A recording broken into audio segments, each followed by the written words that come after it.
जय हिंद साथियों, कैसे हैं आप सब। उम्मीद करता हूं अच्छे होंगे। स्वागत है आपका अपने यूट्यूब चैनल दीपक जी के ट्रिक में। मैं आपके लिए लाया हूं बहुत ही इंपॉर्टेंट प्रश्न जो कि सभी एग्जामों में बार बार कई बार पूछा जाता है। दोस्तों, अगर आप चैनल पर नए हैं तो चैनल को सब्सक्राइब कर लीजिएगा, लाइक भी करिएगा और बेल आइकन बटन भी दबा दीजिएगा। चलिए दोस्तों, शुरू करते हैं। आज का सवाल है आपका, अशोक के शिलालेख की खोज कब हुई थी। वेरी इंपॉर्टेंट क्वेश्चन है दोस्तों। अशोक के शिलालेख की खोज कब हुई थी, तो आपका राइट आंसर हो जाएगा 1750 ईस्वी में अशोक के शिलालेख की खोज हुई थी। चलिए नेक्स्ट करते हैं। अशोक के शिलालेख प्रथम बार कब पढ़े गए थे। अशोक के शिलालेख प्रथम बार कब पढ़े गए थे, तो आपका राइट आंसर हो जाएगा 1837 में पढ़े गए थे प्रथम बार। अगला क्वेश्चन देखते हैं। किस अभिलेख में चंद्रगुप्त मौर्य व अशोक दोनों का उल्लेख मिलता है। यह भी वेरी इंपॉर्टेंट है। किस अभिलेख में चंद्रगुप्त मौर्य व अशोक दोनों का उल्लेख मिलता है, तो आप देख सकते हैं कि महाक्षत्रप रुद्रदामन का जूनागढ़ अभिलेख। महाक्षत्रप रुद्रदामन का जूनागढ़ अभिलेख में चंद्रगुप्त मौर्य और अशोक दोनों का उल्लेख मिलता है। चलिए अगला देखते हैं। कनिष्क की राजधानी थी। कनिष्क की राजधानी थी पुरुषपुर व मथुरा। दो राजधानियां थी, पुरुषपुर व मथुरा। चलिए अगला देखते हैं। तक्षशिला किस शैली की कला के लिए प्रसिद्ध है। तक्षशिला किस शैली की कला के लिए प्रसिद्ध है, तो आपका राइट आंसर हो जाएगा गंधार कला के लिए। चलिए अगला देखते हैं। नागा अर्जुन, अश्वघोष व वसुमित्र किसके समकालीन थे। वेरी इंपॉर्टेंट क्वेश्चन है। नागा अर्जुन, अश्वघोष व वसुमित्र किसके समकालीन थे, तो आपका राइट आंसर हो जाएगा कनिष्क। कनिष्क के समकालीन मतलब कनिष्क के समकालीन में थे दोस्तों। चलिए अगला देखते हैं। प्राचीन भारत के महान व्याकरण विद्वान पतंजलि किसके समकालीन थे। ये भी क्वेश्चन बार बार पूछा जा चुका है दोस्तों। जो विद्वान पतंजलि थे वो किसके समकालीन थे, तो आप देख सकते हैं पुष्यमित्र शुंग के समकालीन थे पतंजलि। चलिए अगला देखते हैं। प्राचीन भारत में किसने नियमित रूप से सोने की सिक्के चलाए। प्राचीन भारत में किसने नियमित रूप से सोने के सिक्के चलाए, तो आपका देख सकते हैं कि कुषाण द्वारा ये सिक्के नियमित रूप से चलाए गए थे। चलिए अगला देखते हैं। भारत का आइंस्टीन किसे कहा जाता है, तो आपका राइट आंसर हो जाएगा नागा अर्जुन को। भारत का आइंस्टीन नागा अर्जुन को कहा जाता है। चलिए अगला देखते हैं। गुप्त वंश के किस शासक ने महाधीराज की उपाधि धारण की थी। वेरी इंपॉर्टेंट क्वेश्चन है।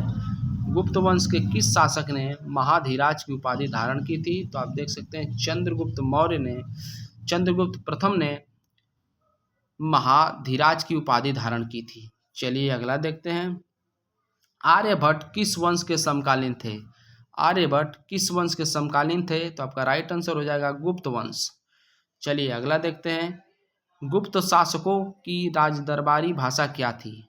गुप्त शासकों की राजदरबारी भाषा क्या थी, तो आप देख सकते हैं संस्कृत, जो कि हमारी प्राचीन भाषा है, वही गुप्त शासकों की राजदरबारी भाषा थी। चलिए अगला देखते हैं। गुप्त राजवंश किसके लिए प्रसिद्ध था। गुप्त राजवंश किसके लिए प्रसिद्ध था, तो आप देख सकते हैं कला एवं स्थापत्य के लिए प्रसिद्ध था। चलिए अगला देखते हैं।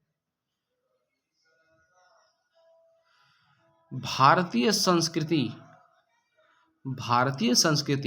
स्वर्ण युग किस युग को कहा जाता है।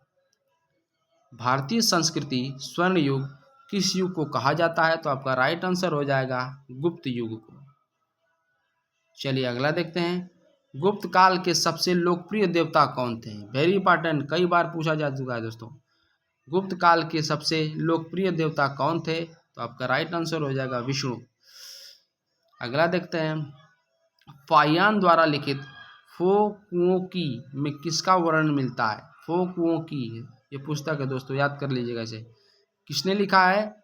फाहियान द्वारा लिखित फो कुओं की में किसका वर्णन मिलता है, तो बौद्ध धर्म के सिद्धांतों का वर्णन मिलता है इस पुस्तक में।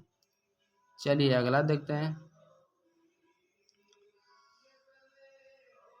हरिसेन किसका राज दरबारी था?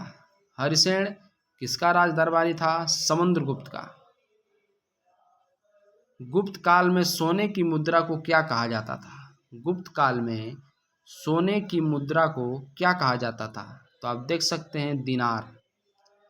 दिनार कहा जाता था गुप्त काल में सोने की मुद्रा को। चलिए अगला देखते हैं। नालंदा विश्वविद्यालय की स्थापना किस युग में हुई थी? नालंदा विश्वविद्यालय की स्थापना किस युग में हुई थी? तो आपका राइट आंसर हो जाएगा गुप्त युग में। आप कमेंट बॉक्स में जरूर बताइएगा दोस्तों कि नालंदा विश्वविद्यालय भारत के किस राज्य में स्थित है। कमेंट बॉक्स में जरूर मेंशन करिएगा। चलिए अगला देखते हैं। बाल विवाह की प्रथा कब आरंभ हुई? बाल विवाह की प्रथा कब आरंभ हुई? तो आपका राइट आंसर हो जाएगा गुप्त युग में। चलिए अगला देखते हैं। किस गुप्त शासक ने नालंदा विश्वविद्यालय की स्थापना की थी? किस गुप्त शासक ने नालंदा विश्वविद्यालय की स्थापना की थी? तो आपका राइट आंसर हो जाएगा कुमार गुप्त ने। चलिए अगला देखते हैं। सर्वप्रथम कौन सा ग्रंथ यूरोपीय भाषा में अनुवादित हुआ था? सर्वप्रथम कौन सा ग्रंथ यूरोपीय भाषा में अनुवादित हुआ था? तो आपका राइट आंसर हो जाएगा अभिज्ञान शकुंतलम। अभिज्ञान शकुंतलम किसकी पुस्तक है दोस्तों? तो आप जान सकते हैं कि कालिदास द्वारा लिखित है अभिज्ञान शकुंतलम। चलिए अगला देखते हैं। कालिदास की कौन सी कृति की गिनती विश्व की सर्वाधिक प्रसिद्ध 100 कृतियों में की जाती है? वेरी इंपॉर्टेंट क्वेश्चन है दोस्तों। कालिदास की कौन सी कृति की गिनती विश्व की सर्वाधिक प्रसिद्ध 100 कृतियों में की जाती है? तो आप देख सकते हैं अभिज्ञान शकुंतलम। अगला देखते हैं। गणित में दशमलव प्रणाली के आविष्कारक श्रेय किसे दिया जाता है? तो आपका राइट आंसर हो जाएगा मौर्य युग को। अगला देखते हैं। गुप्त शासकों द्वारा चलाए गए चांदी के सिक्कों को क्या कहा जाता है? गुप्त शासकों द्वारा चलाए गए चांदी के सिक्कों को क्या कहा जाता है? तो रूपक। वेरी इंपॉर्टेंट क्वेश्चन है दोस्तों। चलिए अगला देख लेते हैं। किसने समुद्रगुप्त को भारत का नेपोलियन कहा था? किसने समुद्रगुप्त को भारत का नेपोलियन कहा था? तो आपका राइट आंसर हो जाएगा दोस्तों विंसेंट स्मिथ ने। विंसेंट स्मिथ ने समुद्रगुप्त को भारत का नेपोलियन कहा था। चलिए अगला देखते हैं। किस व्यक्ति को व्यक्ति द्वितीय अशोक कहा जाता है? किस व्यक्ति को व्यक्ति द्वितीय अशोक कहा जाता है? तो आपका राइट आंसर हो जाएगा हर्षवर्धन को। अगला देखते हैं।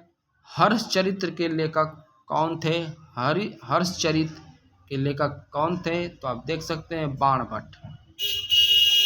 अगला देख लेते हैं। किस राजा ने रत्नावली नामक पुस्तक लिखी? तो आपका राइट आंसर हो जाएगा हर्षवर्धन द्वारा लिखी गई है रत्नावली। अगला देख लेते हैं। किसी चीनी यात्री को यात्रियों का राजकुमार कहा जाता है, वो किसे कहा जाता है?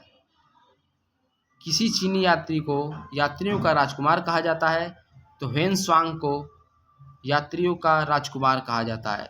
अगला क्वेश्चन देखते हैं दोस्तों। कुंभ के मेले का शुभारंभ किसने किया था? कुंभ के मेले का शुभारंभ किसने किया था? तो आप देख सकते हैं हर्षवर्धन द्वारा कुंभ मेले का शुभारंभ किया गया था। अगला देख लेते हैं। कश्मीर का इतिहास किस ग्रंथ में है? कश्मीर का इतिहास किस ग्रंथ में है? तो आप देख सकते हैं राजतरंगड़ी। राजतरंगड़ी ग्रंथ में कश्मीर का इतिहास लिखा हुआ है। आखिरी क्वेश्चन है आज का दोस्तों। ह्वेनसांग की रचना का क्या नाम है? ह्वेनसांग की रचना का क्या नाम है? तो CU की